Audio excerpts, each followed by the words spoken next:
بسم الله الرحمن الرحیم. سورة الرعد آیت نمبر 11. سورة رعد نمبر آیت 31. اعوذ بالله من الشیطان الرجیم. بسم الله الرحمن الرحیم.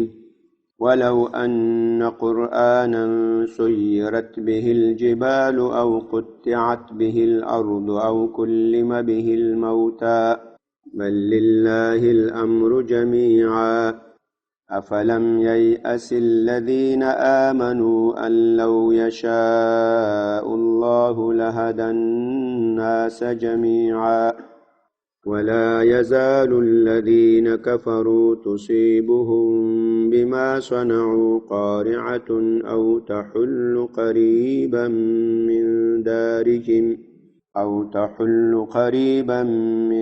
دارهم حتى يأتي وعد الله إن الله لا يخلف الميعاد ولقد استهزئ برسل من قبلك فأمليت للذين كفروا ثم أخذتهم فكيف كان عقاب. بسم الله الرحمن الرحیم. ولو ان قرآنا سيرت به الجبال. په دې آیاتونو کې الله تعالی نبی صلی الله علیه وسلم ته تسلی ورکوي. په دې مخ کې 22 نمبر آیت کې کافرانو د معجزاتو مطالبه کړې وه. ويقول الذين كفروا لولا انزل عليه آیه. او دا کافران وایي چې ولې په نبی علیه الصلاة والسلام باندې نه نازلیږي آیت یو معجزه من ربه لجانب د رب د دوی نه. نو یو خو الله تعالی مخکې دې خبرې وضاحت کړی و چې دا د چا ایمان د چا کفر دا معجزاتو پورې نه ده. که الله ډېر معجزات راوړي نو خلک به ډېر مسلمانان سي، که معجزات کم خلک به کم مسلمانان سي. دا داسې نه ده. ان الله یضل من یشاء ویهدي الیه من اناب. یو یې هغه جواب کړی و. دا الله ده چې چاته اراده وکړي هغه گمراه کی، او چې چاته اراده وکړي هغه خپل طرف ته انابت و میلان و رغبت پیدا کی. نن دې خبرې ته الله تعالی یو بل جواب کوي. دا کافران وایي چې ولې په دې نبی باندې معجزات نه نازلیږي قسمه قسم.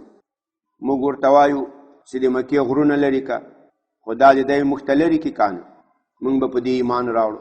موږ ورته وایو چې په مکه کې ویلې نهرونه روان که، په مکه کې باغونه فصلونه دا پیدا که. نو داسې سوالونه به دی کول. الله تعالی وایي دا خو پرېږده، که زه داسې قرآن دی ته نازل کم، داسې آسماني کتاب چې هغه غره ته ووایې او غر پې باندې روان شي، او که هغه ځمکې ته ووایې ځمکه بې باندې ټوکړه ټوکړه سي، او چې په هغو باندې مړي هم خبرې کوي، وایي بیا به هم دی ایمان را نه وړي. دا خو پرېږده چې دوی په دې قرآن ایمان نه راوړي. که هسې قرآن یم دوی به ایمان پرې را نه وړي. یعنې دا ایمان دا د الله تر ارادې پورې تړلی، دا تر معجزاتو پورې نه ده. ولو ان قرآنا، یقینا که چېرته یو قرآن وي، سیرت به الجبال، سیر یسیر تسیرا روانېدل، چې روان سي په دې باندې غرونه، او قطعت به الارض، یا ټوکړه ټوکړه سي پاره پاره شود به آن قرآن الارض زمین ځمکه، او کلم به الموتى، یا خبرې وکړی شي په دې سره له مړو سره، سخن گفته شود به آن با مردها. دا لو دا حرف شرط وي، دا د دې لو شرط سو جزای محذوفه ده. په جزا کې دوه خبرې دي. اول دا ده چې جزای لما آمنو به، که داسې قرآن موږ نازل کو دی به په هغې ایمان را نه وړي. ولو ان قرآنا سیرت به الجبال، که داسې قرآن وي چې په هغې غرونه روان سي، په هغې ځمکه څیرې سي، په هغې مړو سره خبرې وکړی شي، لما آمنو به، دوی به هرګز په هغې ایمان را نه وړي. که داسې قرآن هم وي دوی به په هغې ایمان را نه وړي. دا یو.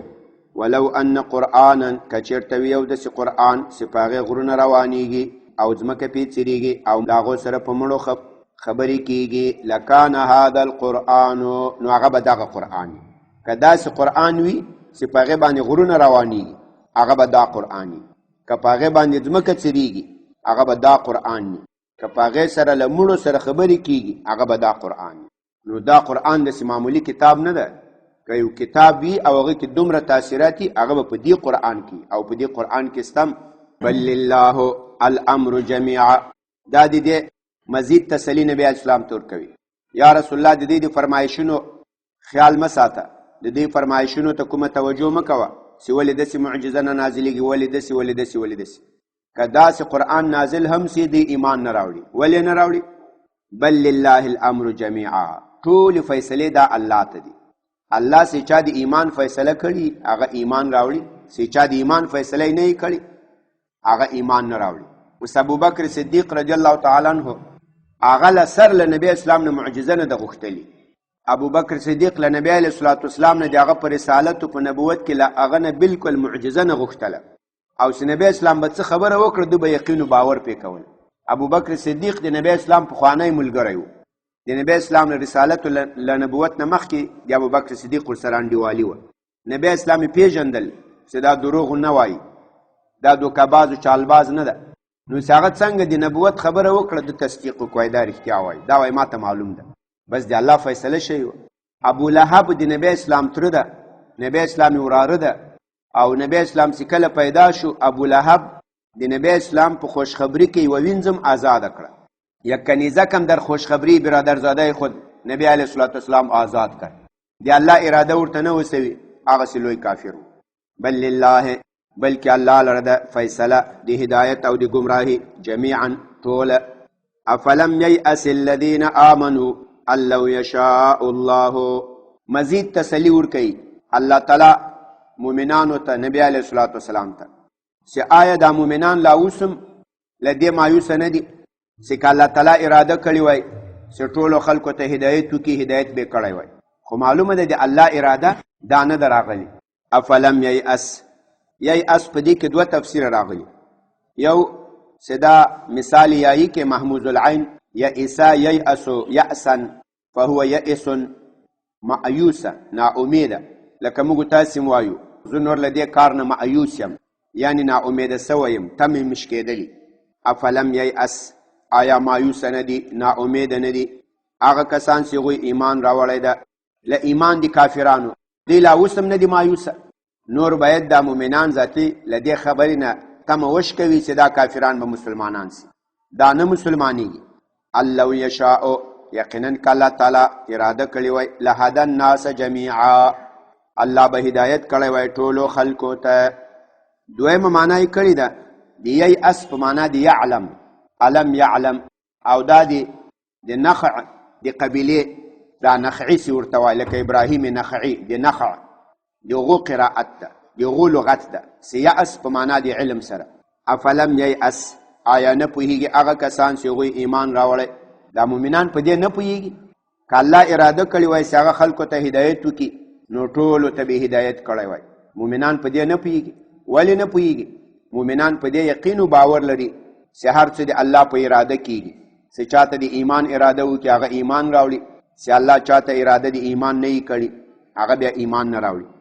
ولا یزال الذین کفروا تصیبهم بما صنعوا قارعة او تحل قریبا من دارهم.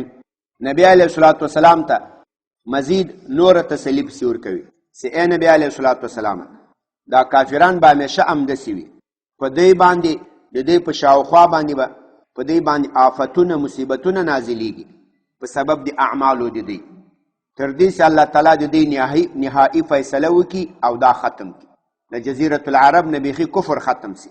دا کافران به همداسې وي ای نبی علیه الصلاة والسلام، دلته مصیبت نازل، دلته آفت نازل، دلته وچکالي، دلته قحطي، دلته زلزله، داسې مصیبتونه به په دې راځي تر څو چې آخره فیصله کړي. ولا یزال الذین، همیشه به وي هغه کسان چې دوی کافران شوي دي، تصیبهم دوی ته به رسیږي، بما په سبب د هغه اعمالو صنعو چې دوی د هغې فعل کوي، د هغې عمل کوي. قارعة دا فاعل د تصیبهم ده، رسیږي به دوی لره قارعة مصیبة. قارعه مصیبت توایي، آفت توایي، بلا توایي. او تحل، یا به دا مصیبت واقع کیږي قریبا نږدې من دارهم د دوی له کورونو سره، د دوی شاوخوا په یو بل کور کې به واقع وي، دوی ته به نږدې وي. دا مصیبتونه به په دوی راځي حتی تر دې یأتي وعد الله، چې راسي د الله تعالی وعده په فتح باندې، مکه به فتح سي، اسلام به فاتح سي، کافر کفر به ختم سي، ان الله لا يخلف الميعاد، یقینا الله تعالی مخالفت نکوي المیعاد لخپل وعدینا، الله مخالفت نمی کند از وعده خود. همدسی بکیږي، همدسی شو. لجزیرة العرب لشاوخوانه بالکل کفر ختم سو. دویمه معنا دلتم لقارعتن آسمانی آفتونه مصیبتونه واخستل. دویمه معنا یې داسې کړي دلته لقارعتن د مسلمانانو حملې په کافرانو باندې. وای ای د الله نبی دا قصه به همداسې روانه وي، مسلمانان به په کافرانو باندې حملې کوي. کله به په بدر کې حمله وسی، کله په خیبر کې، کله بني مستلق کې، کله په حنین کې، کله په اوتاس کې، کله یو ځای بل ځای داسې حملې به کوي په کافرانو سره شاوخوا تر څو پورې د الله آخري فیصله راسي چې هغه فتح د مکې ده. الله له خپلې وعدې نه خلاف نه کوي، همداسې به کېږي او همداسې شوم. دا دویمه معنا سوه. دلتم لقارعتن آسماني مصیبتونه آفتونه وانخیستل، د مسلمانانو د نبی اسلام حملې مو واخیستې په کافرانو باندې یو ځای بل ځای. ولا یزالو همیشه به وي هغه کسان کفرو چې دوی کافران شوي دي، تصیبهم دوی ته به رسیږي بما په سبب د هغه کفر صنعو چې دوی د هغې فعل کړی، قارعتن دوی ته به رسیږي مصیبتونه چې هغه د مسلمانانو حملې دي، د مسلمانانو جګړې دي. او تحلو یا دا د مسلمانانو حملې جګړې دا به واقع کېږي قریبا قریب من دارهم د دوی له کورونو سره، حتی تر دې پورې یأتي سراش وعد الله د الله وعده چې هغه فتح نصرت ته. ان الله لا يخلف الميعاد، یقینا الله تعالی مخالفت نه کوي له خپلې وعدې نه. په دې کې مؤمنانو ته تسلیم ده او مؤمنانو ته یو ترغیب هم ده چې دا کافران پرېږدئ مه، په دې حملې جاري ساتئ. که معمولي حمله یم خو پرېږدئ مه، که په دې خپله نه یې شاوخوا په کور کلي کې یو حمله پې وکئ، په دا لیگ لیگ حملو باندې کار روانیږي. د الله د فتح وعده د هغه به خیر راځي، خو چې تاسې کښېنئ دا شکست هلته راځي چې مسلمانان کلار په کورونو کښېني، په کلار شي، له کافرانو سره کار نه لري، ایسته بیا هغه د الله وعده فتح نصرت نه راځي. او چې دا لیگ لیگ کار کوي د ورځې کافر ته یو مصیبت هم رسوي، یو کافر حربیم چېرته مړ کوي، دوه مړ کوي، خالی یو زخمی ورکې، خالی یو ډز پې وکړي چې دی لیږ وویرېږي، چېرته یو ټوپ مو په غورځار کې پیاله میاله جنې چپه سي او منډه واخلي پښه په یو شي کې بنده سي، چې دومره کوې ذاتي کار کېږي. خو کښېنمه ان الله لا يخلف الميعاد، الله له خپلې وعدې نه خلاف نه کوي. له دې نه دا معلومیږي چې مسلمان باید د کافر مقابله کې قرار کښېنني، خوبونه موبونه ونه کړي. او که قرار کښېنستل بیا فتح نصرت نه راځي. نبی اسلام ته مزید تسلي ورکوي، وایي نبی اسلامه دې ته مه خفه کېږه چې دا کافران تا ته ساحر وایي، جادوګر وایي، کوټګر وایي، دروغجن وایي، په تا ملنډې وږي چې دې ته ګوري غریبان یې پرې راټول کړي، ټول ده بلال حبشي ده، صهیب رومي ده، فلان و فلان د کور کلی معلوم نه ده، ټولې دا خلک راټول کړي دي. دو پسخندو ملنډو ته خفه کېږه مه، دا پخوا د مشرکینو طریقه را روانه ده، دا به داسې روانه. آخري غلبه دا به د اسلامي کفر به مغلوب کېږي. ولې دا مخکنیو قومونه انبیاو نه دي غالب شوي، هغه قوم نه ده مغلوب شوی، بلکل همداسې ده. ولقد استهزئ او یقینا استهزا شوي، ملنډې شوي، استهزا یستهزي استهزاء فهو مستهزن، پسخند کول، ریشخند کول. او یقینا ملنډې شوي، استهزا شده برسل په انبیاو من قبل کله تانه وړاندې. فاملیتو املا یملی املا، امهل یمهلو امهال، مهلت ورکول. فاملیتو ما مهلت ورکو للذین الله وی هغه کسانو ته چې هغوی کافران ول، مهلت هم ورکو 1 کال 2 3 4 5 10 شل. نوح علیه السلام قوم ته 9.5 سوه کاله مهلت ورکړی. د نبی اسلام قوم ته قریشو ته هغې ته 14 کاله مکه کې 8 کاله پس له هجرت نه 21 کاله الله مهلت ورکو. دی په غلبه کې ول، دی غالبان ول، 21 کاله وروسته فتح راغله. دا الله داسې مهلت ورکوي. ثم اخذتهم بیا مو دی راونیولل، باز ایشان را گرفتم. فکیف کان، نو څرنګه و عقاب د الله عذاب.